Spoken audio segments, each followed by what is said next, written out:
हमारे इस YouTube channel के सेगमेंट फास्ट न्यूज में आप तमाम का इस्तकबाल है। इस वीडियो में आप देख सकते हैं कम मिनटों में बहुत ज्यादा खबरें। तो आइए शुरू करते हैं वीडियो को और देखते हैं आज की ताजा तरीन खबरें। तेलंगाना में पागल कुत्ते की दहशत, 36 अफराद जख्मी। तेलंगाना के जिले रंगारेड्डी के आमंगल कस्बे में एक पागल कुत्ते की दहशत ने मुकामी आबादी को खौफजदा कर दिया। ऐनी शाहिदीन के मुताबिक कुत्ते ने सड़क पर जिस भी शख्स को देखा इस पर हमला किया और देखते ही देखते 36 अफराद को काट कर जख्मी कर दिया। अचानक होने वाली इस वारदात से इलाके में भगदड़ मच गई और लोग अपनी जान बचाने के लिए घरों में पनाह लेने लगे। मुकामी अफराद ने बताया कि कुत्ता कस्बे की मुख्तलिफ गलियों में दौड़ता रहा और जो भी उसके सामने आया उस पर हमला करता गया। मुसलसल हमलों से मुश्तइल और खौफजदा लोगों ने बिलाखिर कुत्ते को मार दिया ताकि मजीद जानें महफूज रह सकें। जख्मी होने वाले तमाम अफराद को फौरी तौर पर करीबी हॉस्पिटल मुंतकिल किया गया, जहां डॉक्टरों ने तस्दीकी के 36 अफराद को इलाज फराहम किया गया है और तमाम ज़रूरी वैक्सीन भी दी जा रही है ताकि मरीज किसी भी बड़े खतरे से महफूज रहें। वाक़े के बाद आमंगल में खौफ की फिजा बरकरार है, जबकि मुकामी इंतजामिया ने अवाम से अपील की है कि आवारा जानवरों की गैर मामूली हरकत की फौरी इत्तला दें और एहतियात बरतें। इलाके में जानवरों की निगरानी और हिफाजत इक़दाम पर भी गौर किया जा रहा है ताकि आइंदा ऐसी सूरत हाल पैदा ना हो। तेलंगाना भी जापान और चीन की तर्ज पर तरक्की के राह पर गामजन, रेवंत रेड्डी ने कहा। तेलंगाना जापान और चीन की तर्ज पर तरक्की करके दुनिया की बेहतरीन रियासत बनने की सिमत गामजन है और हुकूमत रियासत को आलमी सतह पर तरक्याती मरकज़ के तौर पर तरक्की देने का काम कर रही है। चीफ मिनिस्टर रेवंत रेड्डी ने कल तेलंगाना राइजिंग 2047 ग्लोबल समिट की इफ्तिताई तकरीब से खिताब के दौरान ये बात कही। उन्होंने बताया कि तेलंगाना हुकूमत को सरमायाकार, सनतकार, ताजरीन और दिगर के मरकज़ के तौर पर तरक्की देकर आइंदा 20 साल के लिए अपने तरक्याती मनसूबे को तैयार किया है, जो समिट के इख्तिताम के मौके पर जारी किया जाएगा। रेवंत रेड्डी ने कहा कि भारत फ्यूचर सिटी में इस समिट में दुनिया भर से सरकर्दा सरमायाकार, ताजिर और सनतकार और सिफारती ओहदेदार मौजूद हैं। चीफ मिनिस्टर के खिताब से पहले गवर्नर तेलंगाना जितेंद्र वर्मा ने समिट का इफ्तिताह अंजाम दिया।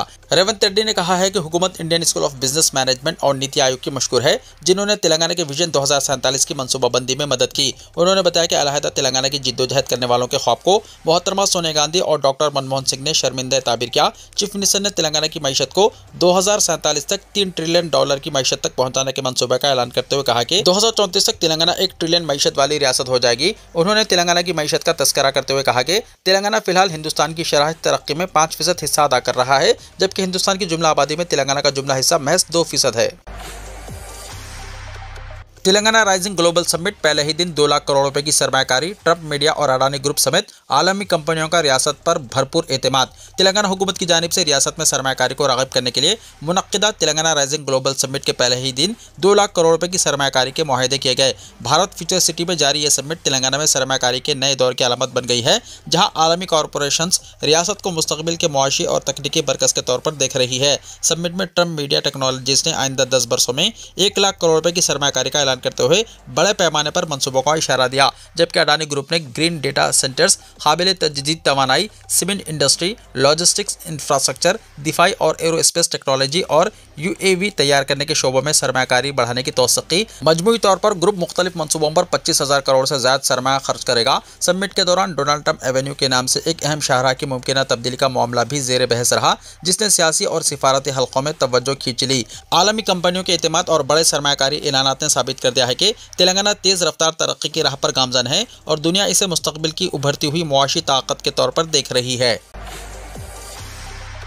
ये तेलंगाना राइजिंग नहीं बल्कि तेलंगाना की अफसोसनाक सूरत हाल है कि कविता का प्रेस कॉन्फ्रेंस से खिताब। सदर तेलंगाना जागृति के कविता ने अपने जन्मबाटा प्रोग्राम के तहत दौरा मिर्चल मलकाजीरी के सिलसिले में मुनक्किदा प्रेस कॉन्फ्रेंस से खिताब किया और कहा कि मिर्चल जिले के हालात निहायत तशवीशनाक है। उन्होंने बताया कि जिले को 15 मंडल पर मुश्तमिल बनाया गया है, जिसमें तकरीबन 32 लाख आबादी है, मगर अफसोस की बात यह है कि इतनी बड़ी आबादी के बावजूद यहाँ एक भी 100 बिस्तरों वाला सरकारी अस्पताल मौजूद नहीं। उन्होंने कहा कि पूरे जिले में सेहत और तालीम के शोबे मुकम्मल तौर पर निजी इदारों के रहमो करम पर छोड़ दिए गए हैं, जिसकी वजह से गरीब अवाम शदीद मुश्किलात का शिकार हैं। कविता ने कहा कि शमशाबाद और रंगारेड्डी से अलग जिला बनाने के बाद कलेक्टेरेट को शामीरपेट में कायम किया गया, जिसके सबब उप्पल और रामंतापुर जैसे इलाकों से वहां पहुंचना अवाम के लिए एक बड़ा मसला बन गया है। उन्होंने मुतालबा किया है कि इस सूरत हाल में फौरी तब्दीली लाई जाए ताकि आम लोग सहूलत से अपने काम अंजाम दे सके। उन्होंने कहा कि जबरी कब्जों, तालाबों की तबाही और गैर कानूनी तामीरात ने पूरे मिर्चल जिले को बुरी तरह मुतासिर किया है। उन्होंने कबती चेरू, बुदवेल, बांदा चेरू और दिगर तालाबों पर जारी कब्जों का सख्त नोटिस लेते हुए कहा कि मुकामी अवाम अपने बहा के लिए एहतजाज पर मजबूर है, मगर हुकूमत की जानिब से कोई तवज्जो नहीं दी जा रही है। कविता ने कहा कि जिले के कई इलाकों में सड़कें इंतहाई खराब हालत में हैं, बस्तियों में बुनियादी सहूलियात ना होने के बराबर हैं और जगह जगह ड्रेनेज, नाकारा और गंदगी के ढेर देखने को मिलते हैं। उन्होंने मिसाल देते हुए कहा कि भविदी नगर में हालत इस कदर खराब है कि वहाँ टॉयलेट्स तक मौजूद नहीं है। यहाँ की सूरत हाल देखकर आंखों में आंसू आ जाते हैं। उन्होंने इल्जाम आयद किया कि कोकटपल्ली, कोत्तागुड़म, मलकाजगिरी और दीगर इलाकों में बरसों से तामीर काम या तो रुके हुए हैं या इंतहाई सुस्त रफ्तारी का शिकार हैं। जेएचएमसी में वार्ड्स की तादाद 300 हो गई। ग्रेटर हैदराबाद म्युनिसिपल कॉर्पोरेशन में मुजाफाती बल्दियात और कॉर्पोरेशनों के इंतजाम के बाद वार्ड्स की तादाद अब 300 हो गई है। इस सिलसिले में चीफ सेक्रेटरी के राम कृष्ण राव ने अहकाम भी जारी कर दिए हैं। क़ब्ल ये तादाद 150 थी, जो अब बढ़कर 300 कर दी गई है। हुकूमत ने शहरियों को बेहतर हुक्मरानी फराहम करने के लिए यह फैसला किया है। तमाम कलेक्टर ऑफिस में तेलंगाना तल्ली के मुजस्समों की नकाब कुशाई। तेलंगाना हुकूमत ने रियासत के तमाम 33 अजला में तेलंगाना तल्ली के मुजस्समों की तनसीब का फैसला किया है और 9 दिसंबर को रियासत भर में इन मुजस्समों की बेक वक्त नकाब कुशाई की जाएगी। हुकूमत के मुताबिक ये मुजस्समे 10 से 12 फीट ऊंचाई के होंगे और तमाम कलेक्टरेट्स में एक जैसे सरकारी डिज़ाइन के तहत नस्ब किए जा रहे हैं। हर जिले के कलेक्टर को सुबह 11 बजे नकाब कुशाई की कार्रवाई अंजाम देने की हिदायत जारी की गई है। हुकूमत का मानना है कि तेलंगाना तल्ली रियासत की तहजीब, वर्सा और अवामी जज्बात की अलामत है, इसीलिए इसकी तनसीब और रियासतगीर प्रोग्राम के तौर पर मनाया जा रहा है। जिन अजला में ये मुजस्समे नस्ब किए जाएंगे इनमें आदिलाबाद, भद्दाद्री कोत्तागुड़म, हनमकुंडा, हैदराबाद, जगत्याल जंगांव, जयशंकर भोपालपल्ली, जोगलंबा गद्वाल, कामारेड्डी, करीमनगर, खम्मम, कोमरमभीम, आसिफाबाद, महबूबाबाद, महबूबनगर, मंचरियाल, मेदक, मेडचल, मलकाजगिरी, मुलक, नागर कर्नूल, नलगुंडा, नारायणपेट, निर्मल, निजामाबाद, पेद्दापल्ली, सिरसिल्ला, रंगारेड्डी, संगारेड्डी, सिद्दीपेट, सूर्यापेट, विकाराबाद, वनपर्ती, वरंगल और यादाद्री भोंगिर शामिल है। क्रेडिट कार्ड की तफसीलात देने से गुरेज करें, पुलिस ने कहा। तेलंगाना पुलिस ने क्रेडिट कार्ड इस्तेमाल करने वालों को चौकस रहने का मशवरा दिया है। पुलिस के मुताबिक साइबर धोखाबाज क्रेडिट कार्ड की हद में इजाफे के नाम से इन दिनों धोखा दे रहे हैं। कस्टमर केयर के नाम से फोन किया जाता है, हद में इजाफे के बहाने में ऐप डाउनलोड करवाया जाता है और फिर आपके कार्ड और अकाउंट की तफसीलात हासिल की जाती है। लिहाजा किसी को भी क्रेडिट कार्ड की तफसीलात ना बताएं। कस्टमर केयर बैंक अमला चाहे कोई भी OTP पूछे, इन्हें OTP ना बताएं और शुबा होने पर 1930 पर शिकायत करें। 20 रुपए से 50 पैसे तक तमाम सिक्के चलन में अफवाहों पर यकीन ना करें, RBI ने कहा। रिजर्व बैंक ऑफ इंडिया ने सिक्कों के बारे में फैली गलत फहमियों को दूर करने की मुहिम तेज कर दी है। इसके तहत व्हाट्सएप के जरिए शहरियों को बराह रास्त आगाही पैगामात इरसाल किए जा रहे हैं। साथ ही एक खुसूसी वीडियो भी तैयार की गई है जिसके जरिए सिक्कों के बारे में दुरुस्त मालूमात फराहम की जा रही है। RBI के व्हाट्सएप पैगाम के मुताबिक मुख्तलिफ डिज़ाइन और शक्लों में मौजूद सिक्के मुकम्मल तौर पर चालू हैं और मुल्क भर में कानूनी करेंसी के तौर पर चल रहे हैं। RBI ने वाज़ेह किया है कि 50 पैसे, 1 रुपये, 2 रुपये, 5 रुपये, 10 रुपये और 20 रुपये के तमाम सिक्के कानूनी तौर पर दुरुस्त हैं और आइंदा भी चलन में रहेंगे। आवाम से अपील की गई है कि सिक्कों के बारे में सोशल मीडिया या दीगर जराए से फैलाई जा रही गुमराहकुन खबरों या अफवाहों पर हरगिज़ यकीन ना करें। RBI ने ताजिरों को भी खास पैगाम देते हुए कहा कि किसी किस्म के शक या हिचकिचाहट के बगैर शहरियों से सिक्के कबूल करें। काबिल जिक्र बात यह है कि बाज़ी में भी RBI ने 10 रुपये के सिक्कों के बारे में बारहा वजाहत जारी की थी। इसके बावजूद अभी भी बास लोग इन्हें लेने से गुरेज करते हैं। इसी तरह 50 पैसे का सिक्का भी आज भी कानूनी हैसियत रखता है। हालांकि आम तासुर यह है कि इसका चलन बंद हो चुका है। RBI ने एक मरतबा फिर बावर कराया है कि तमाम सिक्के कानूनी हैं और इन्हें लेन देन से रोकना या गैर कानूनी करार देना गलत और गुमराहकुन अमल है। तेलंगाना में साल 2026 के आम और इख्तियारी तातीलात का ऐलान। तेलंगाना हुकूमत ने साल 2026 के लिए आम और इख्तियारी तातीलात की फहरिस्त को हतमी शक्ल दे दी है। सरकारी नोटिफिकेशन के मुताबिक नए कैलेंडर साल में मजमूई तौर पर 27 आम तातीलात और 26 इख्तियारी छुट्टियां मुकर्रर की गई हैं। इस सिलसिले में रियासती हुकूमत के चीफ सेक्रेटरी राम कृष्ण राव ने बाकायदा अहकाम जारी किए जिसका तमाम सरकारी दफातर, महकमों और मुतल्लिका इदारों में तातीलात का नया शेड्यूल नाफिजुल अमल होगा। कांग्रेस हुकूमत की 2 साला कारकर्दगी मायूसकुन, हरीश राव ने कहा। BRS के रुकन असम्बली साबिक वज़ीर टी हरीश राव ने कांग्रेस हुकूमत की 2 साला कारकर्दगी को मायूसकुन और नाम बड़े दर्शन छोटे करार देते हुए कहा कि इन 2 साल के दौरान सिर्फ एक दिन प्रजा दरबार में ही चीफ मिनिस्टर रेवंत रेड्डी ने शिरकत की और आवाम से किया गया कोई भी वादा पूरा नहीं किया गया। आज तेलंगाना भवन में एक प्रेस कॉन्फ्रेंस से खिताब करते हुए हरीश राव ने कहा कि प्रजा दरबार अवामी मसाइल के हल का मरकज बनने के बजाय तकारीब, दावतें, शादियों और कांग्रेस लेजिस्लेचर पार्टी इजलास से मुतल्लिक रेवंत रेड्डी के प्राइवेट लिमिटेड हुक्मरानी में तब्दील हो जाने का इल्जाम आयद किया। रेवंत रेड्डी के दौरे हुकूमत में हैदराबाद का इमेज मुतासर होने का दावा किया। हरीश राव ने कहा कि कांग्रेस के 2 साल दौरे हुकूमत में रियासत की आमदनी घट गई, मुनज़्ज़म बदउनवानियों में रेवंत रेड्डी हुकूमत तब्दील हो गई, करप्शन का खात्मा करने का जुबानी दावा किया गया मगर बदउनवानियों को सरकारी हौसला अफजाई हासिल हो रही है। समाज के तमाम तबकात को इन 2 साल के दौरान धोखा दिया गया। हुकूमत का विजन और उसूल क्या है आज तक किसी को इसका पता नहीं चला है। आवाम से किए गए वादे, तरक्की और बहबूद को यकसर नज़रअंदाज कर दिया गया। हुकूमत की नाकामियों पर अफसोस करने के बजाय ताज्जुब है, हुकूमत की जानिब से जश्न मनाया जा रहा है।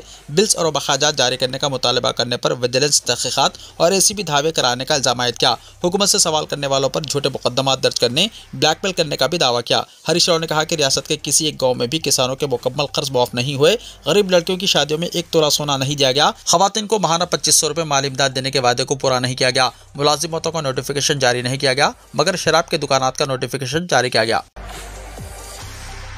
तेलंगाना की 783 वक्फ जायदादों का इंदराज मुस्तरद। मरकजी वजारत अखिलती उमूर की जानिब से जारी करदा ताज़ा रिपोर्ट के मुताबिक तेलंगाना की 783 वक्फ जायदादें जिनका इंदराज उम्मीद पोर्टल में किया गया था, इनको मुस्तरद किया गया है। रिपोर्ट के मुताबिक तेलंगाना से जुमला 4,06,480 जायदादें इंदराज की गई, जिसमें से 10,066 की मंजूरी ज़ेर इल्तवा है। सिर्फ 4,279 जायदादों को मंजूर किया गया। तनखी यानी चक्कर के ज़ुमर में 10,066 जायदादें हैं, जबकि मेकर्स के ज़ुमर में 25,755 जायदादें रखी गई हैं। पूरे मुल्क में अब तक 10,869 जायदादों को मुस्तरद किया गया है।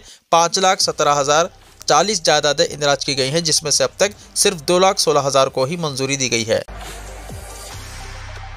सर्दी की शदीद लहर, दर्जा हरारत 6.6 डिग्री सेल्सियस तक गिर गया। तेलंगाना भर में शदीद सर्दी की लहर जारी है और दर्जा हरारत रिकॉर्ड हद तक नीचे चला गया। जिले कोमरभीम, आसिफाबाद के इलाके गन्नी, दारी और संगारेड्डी में रियासत का कम से कम दर्जा हरारत 6.6 सेंटीग्रेड रिकॉर्ड किया गया, जबकि आदिलाबाद 6.8 सेंटीग्रेड के साथ दूसरे नंबर पर रहा। कई अजला में दर्जा हरारत 10 सेंटीग्रेड से भी कम रिकॉर्ड हुआ। विकाराबाद 7.8, कोमरभीम 8.2, निजामाबाद, मेदक, रंगारेड्डी 8.4, सिद्दीपेट 8.9, निर्मल 9.0 और सिरसिल्ला 9.2 सेंटीग्रेड रहा। हैदराबाद में भी सर्दी में शिद्दत आ गई, जहां हैदराबाद सेंट्रल यूनिवर्सिटी के इलाके में 8.4 सेंटीग्रेड रिकॉर्ड किया गया, जो शहर में सबसे कम है। राजेंद्र नगर में 10.1, अलवाल और BHEL 10.6, जबकि आरसीपुरम, नरेटमेट और चंदानगर में दर्जा हरारत 12.2 से 12.4 सेंटीग्रेड के दरमियान रहा। महकमे मौसमियात ने खबरदार किया है कि सर्दी की यह लहर आइंदा चंद दिनों तक बरकरार रह सकती है। मुसाफिरों को परेशान करने मेट्रो में 2 घंटे से ज़्यादा रुकने पर इजाफी जुर्माना। शहरियों के लिए मेट्रो सफ़र तो निहायत सहूलत बख्श है, मगर अब यही सहूलत इजाफी अखराजात का बाइस बनती जा रही है। हाल ही में ये बात सामने आई है कि एक टिकट पर 2 घंटे से ज़्यादा मेट्रो स्टेशन के अहाते में रुकने पर मुसाफिरों से इजाफी चार्जेस वसूल किए जा रहे हैं। मेट्रो की मुख्तलिफ स्टेशनों पर मौजूद फूड कोर्ट्स, मॉल्स या दोस्तों के इंतजार में घंटों रुकने वाले मुसाफिर इस नई पॉलिसी की जद में आ रहे हैं। इत्तलात के मुताबिक ज़ायद वक्त की सूरत में 15 से 50 रुपये तक इजाफी फीस ली जा रही है। ज़राए का कहना है कि मेट्रो इंतजामिया पर पहले ही बढ़ते अखराजात और खर्चों का दबाव है। हुकूमत को मुकम्मल हिस्स की फरोख्त के बावजूद मेट्रो कॉरपोरेशन माली मुश्किलात से दो चार है और आमदनी बढ़ाने के लिए नए तरीके तलाश किए जा रहे हैं। इसी सिलसिले में 2 घंटे की हद का निफाज किया गया है। मुसाफिरों का कहना है कि बढ़ती भीड़ के बावजूद इंतजामिया सहूलियात में इजाफा करने के बजाय आवाम से ही मजीद पैसे निकालने के तरीके तलाश कर रही है। मुसाफिरों की सबसे बड़ी शिकायत यह है कि अगर मेट्रो की ताखिर, ज़्यादा रश या दफ्तरी वक्त की भीड़ की वजह से इनका सफ़र 2 घंटे से कुछ मिनट ज़्यादा भी हो जाए तो भी इजाफी रकम अदा करना पड़ती है। बाज़ मुसाफिर सोशल मीडिया पर इस फैसले के खिलाफ आवाज़ उठा रहे हैं और इसे गैर मुनसिफाना करार दे रहे हैं। दिलचस्प बात यह है कि मेट्रो इंतजामिया ने हाल ही में इस पॉलिसी पर कोई सरकारी बयान जारी नहीं किया, तहम कई मुसाफिरों का कहना है कि इन्हें पिछले कई दिनों से इजाफी फीस अदा करनी पड़ रही है। एक मुस्तकिल मुसाफिर ने बताया कि असल मसला इजाफी चार्जेस नहीं, बल्कि मेट्रो स्टेशन में मौजूद बड़े बड़े मॉल्स और फूड कोर्ट्स हैं जो लोगों को वक्त गुजारने पर मजबूर करते हैं। अगर ये तिजारती सरगर्मियां ना हो तो लोग खुद ही देर तक ना रुकें। जंग की आज़ादी में हिस्सा ना लेने वाले वतन की मोहब्बत का दर्ज देंगे। बैरिस्टर ओवैसी ने लोकसभा में वंदे मातरम पर मुबाहिस पर हुकूमत को सख्त तनकीद का निशाना बनाया। बैरिस्टर असदुद्दीन ओवैसी, सदर कुल हिंद मजलिस इत्तेहादुल मुस्लिमीन व रुकन पार्लियामेंट हैदराबाद ने कहा है कि हमारे लिए मुल्क की मोहब्बत इस्लाम और ईमान के दरमियान में नहीं आती है। मुसलमानों को मुल्क से मोहब्बत है और रहेगी, क्योंकि इस मुल्क की आज़ादी के लिए मुसलमानों ने अजीम कुर्बानियाँ दी हैं। जिन्होंने जंग आज़ादी में हिस्सा नहीं लिया, आज अगर वो वतन की मोहब्बत का दर्ज देंगे तो ये गलत होगा। ये लोग हमको बताएंगे कि वतन की मोहब्बत क्या है। वतन की मोहब्बत हमारे लिए इंतहाई अहम है। बैरिस्टर असदुद्दीन ओवैसी MP सदर मजलिस ने कल लोकसभा में वंदे मातरम पर मुबाहिस में हिस्सा लेते हुए इन ख्यालात का इजहार किया। राउडी शीटर का दिन दहाड़े सफ़ाकाना कत्ल, फायरिंग और चाकू के हमले से सनसनी। रच्चाकुंडा कमिश्नरेट के हुदूद में पेश आए हौलनाक कत्ल ने पूरे शहर को हिलाकर रख दिया। इत्तलात के मुताबिक जवाहर नगर पुलिस स्टेशन के तहत वाक़े साकेत कॉलोनी फोसर बलियाबांग स्कूल के करीब रियल एस्टेट कारोबारी और राउडी शीटर वेंकट रत्नम को नामालूम हमलावरों ने निहायत बेरहमी से कत्ल कर दिया। ये वाक़या उस वक्त पेश आया जब वेंकट रत्नम मोटरसाइकिल पर सफ़र कर रहे थे। तहकीकात के मुताबिक एक अहम इंकिशाफ सामने आया है कि वेंकट रत्नम के खिलाफ धूलपेट पुलिस स्टेशन में राउडी शीट दर्ज थी और वो माजी में जुड़वा कत्ल यानी डबल मर्डर केस के मुलजिम के तौर पर भी पुलिस रिकॉर्ड में मौजूद था। इन जराइम पेशा पस मंजर के बाद अब पुलिस को शुबा है कि वेंकट रत्नम को इनके पुरानी दुश्मनियों और रकीबों ने ही मनसूबाबंदी के तहत कत्ल किया होगा। हमलावर भी मोटरसाइकिल पर सवार थे और उन्होंने ताक़ुब करते हुए पहले रिवॉल्वर से फायरिंग की और फिर चाकू के साथ हमला किया, जिसके नतीजे में वेंकट रत्नम मौके पर ही हलाक हो गया। ये वाक़या निहायत बहिमाना अंदाज में मसरूफ सड़क पर अंजाम दिया गया, जिसके बाद मुकामी अफराद ने फौरन पुलिस को इत्तला दी।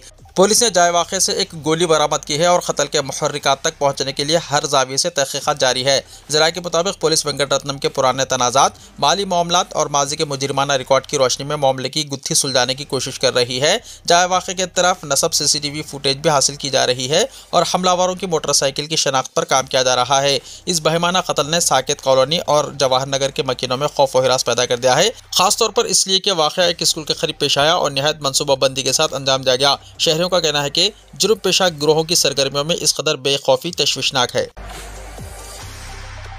मोदी ने सोनिया गांधी को सालगिरह की मुबारकबाद दी। वज़ीर-ए-आज़म नरेंद्र मोदी ने मंगल के रोज सीनियर कांग्रेस रहनुमा सोनिया गांधी को इनकी सालगिरह पर मुबारकबाद दी। वज़ीर-ए-आज़म मोदी ने अपने सोशल मीडिया अकाउंट एक्स पर लिखा कि सोनिया गांधी जी को जन्मदिन की मुबारकबाद। भगवान करे आपको तवील उम्र और अच्छी सेहत का आशीर्वाद मिले। मालेगांव में 2 आधार मराकिज़ पर छापे, फर्जी कार्ड तैयार करने का शुबा। मालेगांव में मुबैना तौर पर फर्जी आधार कार्ड बनाने के मामले ने पुलिस को हैरत में ला दिया, जिसके बाद शहर पुलिस, मुकामी क्राइम ब्रांच और रेवेन्यू डिपार्टमेंट की मुश्तरका टीम ने पीर के रोज 2 गैर मजाज आधार मराकिज़ पर छापे मारे। कार्रवाई के दौरान 4 अफराद को हिरासत में लेकर पूछगछ शुरू कर दी गई, जबकि कई मशकूक आधार कार्ड और दस्तावेजात भी जब्त किए गए। शहर में पहले से जारी फर्जी बर्थ सर्टिफिकेट घोटाले की तहकीकात के पस मंजर में अब आधार कार्ड से मुताल्लिक सरगर्मियों ने सिक्योरिटी एजेंसियों की तशवीश में इजाफा कर दिया। छापे इस्लामपुरा और पवारवाड़ी इलाके में मौजूद मराकिज़ पर मारे गए, जहां से टीमों ने कंप्यूटर रिकॉर्ड, दस्तावेजात और ज़ेरॉक्स आधार फॉर्म अपने कब्जे में ले लिए। इब्तिदाई जांच के दौरान ऐसे शवाहिद मिले हैं जिनसे पता चलता है कि आधार कार्ड दिगर रियासतों की शनाख्ती दस्तावेजात की बुनियाद पर तैयार किए जा रहे थे। इस्लामपुरा का मरकज़ दरअसल एक ज़ेरॉक्स सेंटर था, जहाँ बगैर किसी सरकारी मंजूरी के आधार कार्ड बनाने का काम चल रहा था। Assistant superintendent of police Siddharth Brawal ने बताया कि मामले की तफसीली जाँच जारी है और तमाम ज़रूरी सबूत जमा करने के बाद कानून के मुताबिक मुकदमा दर्ज किया जाएगा। पुलिस का कहना है कि इस तरह की सरगर्मियों का मकसद शहरी शनाख्ती निज़ाम को नुकसान पहुंचाना है और इसके खिलाफ सख्त कार्रवाई की जाएगी। सोने की कीमत में कमी, चांदी की कीमत में इजाफा। हिंदुस्तान के सराफा बाजारों में पीर को सोने की कीमत में 300 रुपये की कमी आई, जबकि चांदी की कीमत में 1500 रुपये का इजाफा हुआ। कीमती धातों की कीमतों में इस तब्दीली पर ऑल इंडिया सराफा एसोसिएशन ने पीर को बताया कि दारुल हुकूमत दिल्ली में 10 ग्राम वजनी यानी 99.9% खालिद सोना तमाम टैक्स की अदायगी के बाद 1,32,600 रुपये में फरोख्त हुआ, जबकि चांदी 1,85,000 रुपये फ़ी किलो के हिसाब से फरोख्त थी। आलमी बाजारों में सोने की कीमत 1 औंस सोना $4,205.26 रही, जबकि 1 औंस चांदी $58.41 में फरोख्त हुई। जेल में आजम खान की तबीयत नासाज, इलाज कराने से इनकार। समाजवादी पार्टी के सीनियर लीडर आजम खान की तबीयत हफ्ते को अचानक बिगड़ गई, जिसके बाद जेल इंतजामिया में खलबली मच गई। ज़ाब्ते के मुताबिक तिब्बी मुआयना कराने के लिए जिले अस्पताल के 2 डॉक्टर जेल पहुंचे, लेकिन आजम खान ने जिस्मानी जांच कराने से इनकार कर दिया, जिसकी वजह से दोनों डॉक्टर बगैर इलाज किए ही वापस लौट गए। ज़राए के मुताबिक जनरल फिजिशियन डॉक्टर हसीब और सर्जन डॉक्टर आरिफ रसूल हफ्ते की सुबह जेल अस्पताल पहुंचे ताकि आजम खान की हालत का तफसीली जायजा ले सके, मगर जेल हुक्काम के मुताबिक आजम खान ने सख्ती से मुआयना कराने से मना कर दिया। जुमे को आंखों के माहिर डॉक्टर ने इनकी आंखों का मुआयना किया था, जिसके बाद से इनकी सेहत मजीद नाजुक बताई जा रही है। आजम खान पहले से ही कई बीमारियों में मुब्तला हैं और जेल जाने से पहले नई दिल्ली के अस्पताल में जेर इलाज भी रह चुके हैं। जेल इंतजामिया के मुताबिक इन्हें बाकायदगी से अद्वियात दी जा रही हैं, तहम गुज़िश्ता 2 दिन से इनका मिजाज और सेहत मुसलसल बिगड़ती हुई महसूस की जा रही है। हैरत की बात यह है कि उन्होंने चंद दिन पहले अपने अहल खाना से मुलाकात करने से भी इनकार कर दिया था। आजम खान इस वक्त 2 पैन कार्ड रखने के मुकदमे में 7 साल की सजा काट रहे हैं, जबकि इनके बेटे अब्दुल्ला आजम को 2 पासपोर्ट बनवाने के मुकदमे में इतनी ही मुद्दत की सजा सुनाई गई है। इन मामलात पर जेल इंतजामिया ने फिलहाल कोई सरकारी बयान जारी नहीं किया है।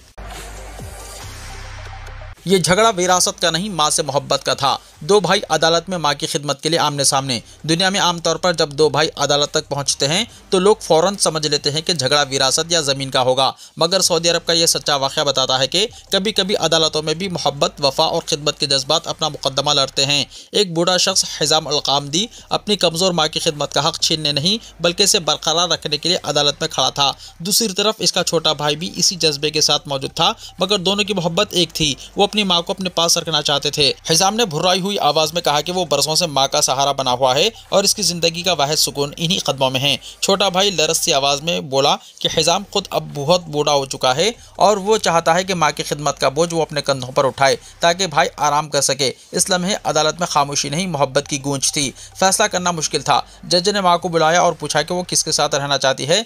ज़ईफ माँ ने लरस से होठों और नमी भरी आंखों के साथ कहा, मैं कैसे इंतखाब करूं? मेरे दोनों बेटे मेरी आंखें हैं, एक को चुनूं तो दूसरी से महरूम हो जाऊंगी। ये जुमला सुनते ही अदालत का माहौल नम आंखों से भर गया। माँ फैसला ना कर सकी तो अदालत को करना पड़ा। जज ने छोटे भाई की बेहतर सेहत को मद्देनजर रखते हुए माँ की किफालत इसे दे दी। फैसला सुनाया गया तो हिजाम के कदम डगमगा गए। वो अदालत में ही सिसक पड़ा, इसलिए नहीं कि वो मुकदमा हार गया था, बल्कि इसलिए कि वो अपनी माँ के आखिरी दिनों की खिदमत का कीमती मौका हार बैठा था।